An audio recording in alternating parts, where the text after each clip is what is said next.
Bom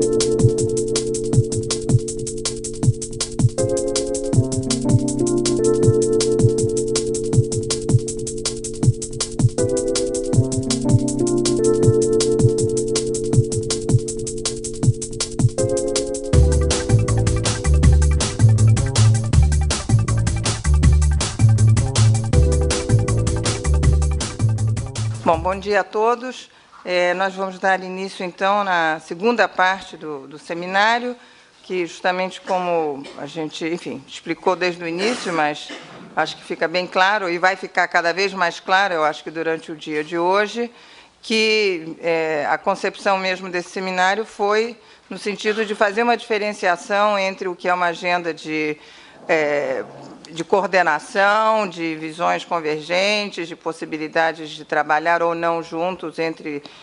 os países emergentes, enfim, os poderes emergentes, e o que é a agenda da cooperação propriamente dita. E nesse caso, o que a gente também decidiu, desde o início da formulação do conteúdo desse seminário, era fazer uma diferenciação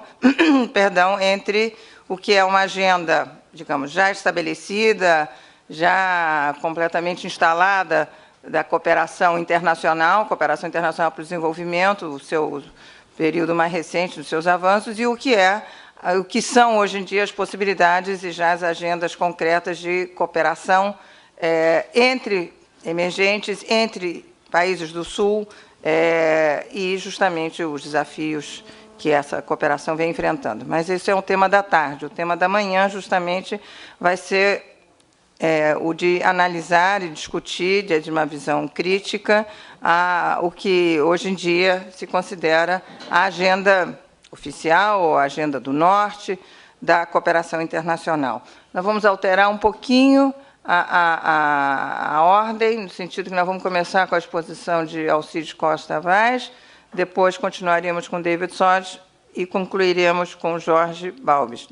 A segunda parte da mesa, então, entrarão os debatedores e abriremos a sessão para, justamente, discussão e debate com todos vocês. Então, mais ou menos, nós vamos, enfim, seguir essa ordem. Eu acho que ontem nós fomos muito disciplinados, todos, em matéria da utilização do tempo, e tenho certeza absoluta de que isso vai continuar sendo o padrão mantido nessa primeira mesa da manhã. Eu passo, portanto, a palavra ao Alcides Costa Vaz, da UNB, conhecido e amigo de nós todos. E, bom, Alcides, você tem a palavra. Muito bom dia a todos, a todas. Os agradecimentos, mais do que de praxe, mais sinceros pelo convite, pela oportunidade, a Letícia, Maria Regina, Mônica. Senti um certo tom intimidatório na certeza da presidenta da mesa com relação ao cumprimento do tempo, mas vou procurar ser fiel, confirmar as suas expectativas. Eu preparei uma apresentação com o propósito muito mais de contextualizar, oferecer alguns elementos de contextualização acerca dessa dimensão política e normativa da cooperação Norte-Sul, que é o objeto dessa mesa, e foi a razão pela qual eu pedi para iniciar, porque me parece que é muito mais uma espécie de moldura, né, que possa, de certa forma, contribuir também para a... Estava ligado. Ok. Bom, então, a cooperação Norte-Sul, ela teve como moldura política o contexto da Guerra Fria, sabemos todos. A partir de meados dos anos 40, com o esforço das grandes potências e, primeiramente, dos Estados Unidos, por meio do esforço de reconstrução da Europa Ocidental, do Japão, e logo depois, quando também a Guerra Fria se transpõe para outros cenários, efetivamente também se globaliza, ela se torna um vetor importante na lógica da Guerra Fria, no sentido de preservar a ordem do sistema e de se associar à política também de contenção da União Soviética. Uma outra dimensão dela, que também se instala conjuntamente, teve a ver com o esforço,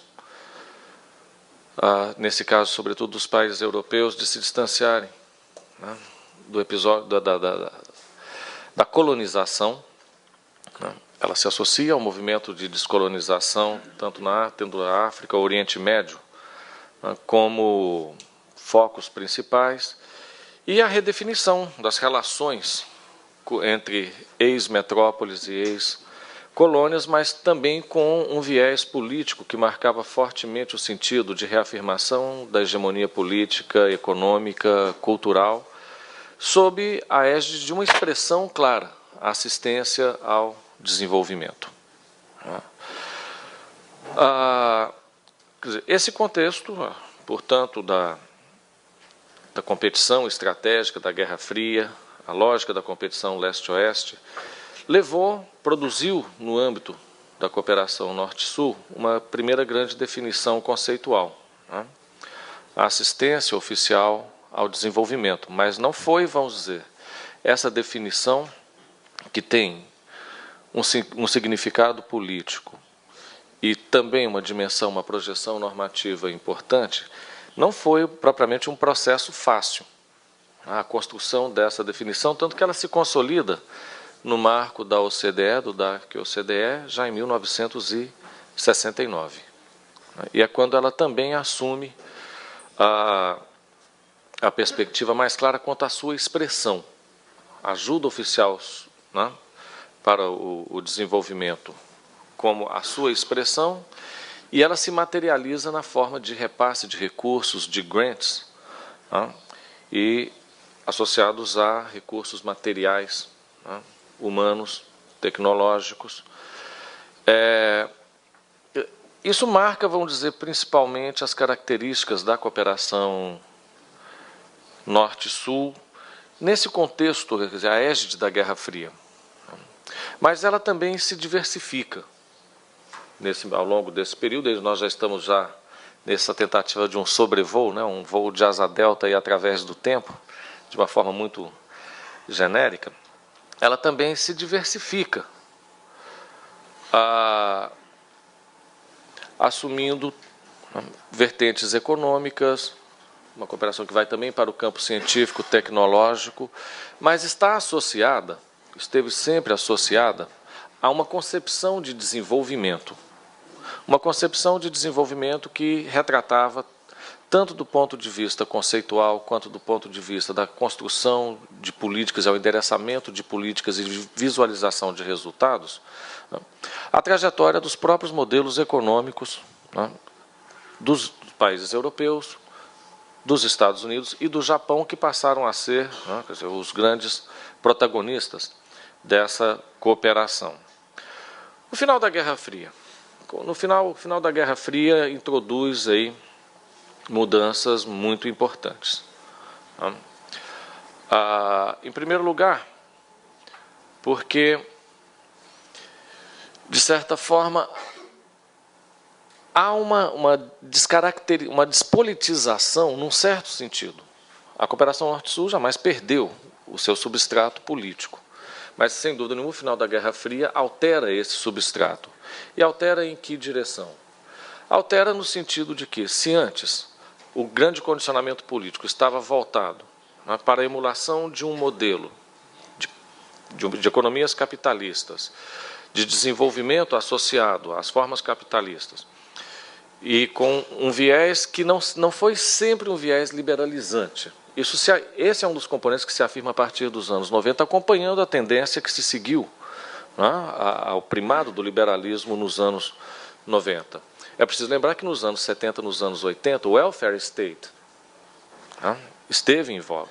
E tem a sua ascensão, tem o seu período de crise, e, de certa forma, essas concepções, esses movimentos também se espelhavam nas propostas, nas agendas, né, nos resultados que se pretendiam com a cooperação Sul-Sul, naquilo que estivesse vinculado à promoção de desenvolvimento econômico e social. Nos anos 90, quer dizer, há uma forte mudança, porque, de um modo mais imediato, a cooperação Norte-Sul passou a ser instrumental para a assistência aos processos de reforma econômica, a agenda das reformas econômicas, a agenda das transições, né, que os Estados empreendiam, tanto no leste europeu quanto em outras partes, quer dizer, mas as reformas econômicas, passaram a ser um vetor importante de influência na agenda da cooperação Norte-Sul. Então, muitas ações voltadas para o aprimoramento de instituições, para a formulação de políticas públicas em diversos campos que cimentassem, que pavimentassem o caminho para reformas democráticas e liberalizantes. Esse foi um primeiro momento. Um segundo impacto que traz o contexto da Guerra Fria é a diversificação dos atores. A entrada de novos atores nesse campo, os ofertantes da cooperação, com a maior presença do Canadá, dos países nórdicos, que ganham bastante presença, bastante visibilidade nesse campo, dos novos integrantes da União Europeia, nesse caso a Espanha se destacou muito fortemente nesse contexto. Então, quando esse movimento se desenha, estamos ainda sob o primado dos temas relativos às transições, mas cada vez mais a inserção dos países em desenvolvimento no contexto da economia globalizada era também, vamos dizer, uma espécie de norte a orientar as políticas de cooperação norte-sul. E isso é bastante visível, é possível compulsar isso, porque a OCDE, já que tem também essa dimensão normativa na nossa apresentação, quer dizer, a OCDE terminou sendo, vamos dizer, a guardiã, a Câmara Gestora, se quisermos fazer uma figura um pouco inadequada, mas apenas como metáfora, a Câmara Gestora da Cooperação Norte-Sul em todos os seus sentidos, quer dizer, estabelecendo parâmetros, estabelecendo critérios, tanto para a formulação quanto para o acompanhamento e avaliação dos projetos, para a mensuração dos investimentos feitos pelos países, uma tentativa, de certa forma, estabelecer eixos coordenadores dessa ação. Isso facilitou muito esses direcionamentos que, à medida que o tema das reformas foi se encaminhando, quer dizer, a dimensão da inserção internacional dos países, de preparar internamente os países para a inserção no contexto de uma economia e de sociedades cada vez mais globalizadas. Esse é o terceiro aspecto que desponta fortemente. Uma visualização mais voltada para os atores sociais. Não apenas a dimensão econômica se preserva, se mantém, mas cada vez mais também uma chegada de preocupações com temáticas sociais, mas sempre moldurado, quer dizer, por esse pano de fundo da globalização, do impulso liberalizante, quer dizer, a preparação dos atores para esse cenário. Ultrapassada a fase dessas transições e do ímpeto da globalização, e aí nós já estamos a partir de meados dos anos 90, a cooperação Norte-Sul passou a orientar-se por um sentido de contemplar o desenvolvimento em uma acepção mais abrangente. Ela amplia a sua agenda sem perder a ênfase nos temas econômicos, mas busca, como eu disse antes, um foco maior em ações a serem empreendidas nos planos locais, e se associou fundamentalmente à consecução das metas de desenvolvimento do milênio. Tá bom, ainda tem.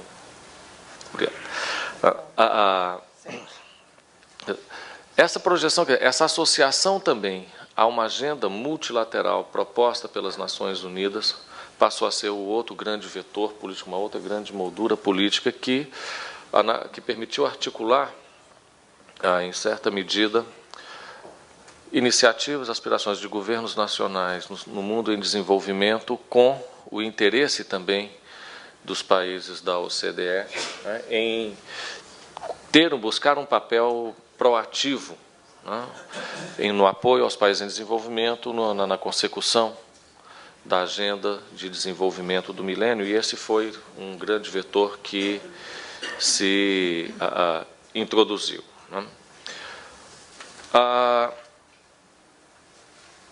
Apesar de todas essas mudanças, quer dizer, aí nós estamos já olhando a cooperação Norte-Sul vinculada aos grandes temas globais, a mudança climática, né, o melhor aproveitamento dos recursos e capacidades domésticas, os investimentos, muitas ações voltadas no sentido da promoção do bem-estar social e do comércio. Apesar de todas essas mudanças, né, foi se estabelecendo, né, sob esse pano de fundo mais inspirado multilateralmente, uma grande diferença em relação a um outro elemento do cenário que desponta nesse contexto, o revigoramento da cooperação Sul-Sul. Se tomado ao pé da letra tudo que eu falei até agora, quer dizer, parece que a cooperação Norte-Sul esteve desprovida de qualquer elemento de dissenso, né? Que a sua dimensão política estivesse circunscrita apenas aos vínculos, né, com as tendências macro, né, tanto do ponto de vista político e econômico, que a presidiram, não.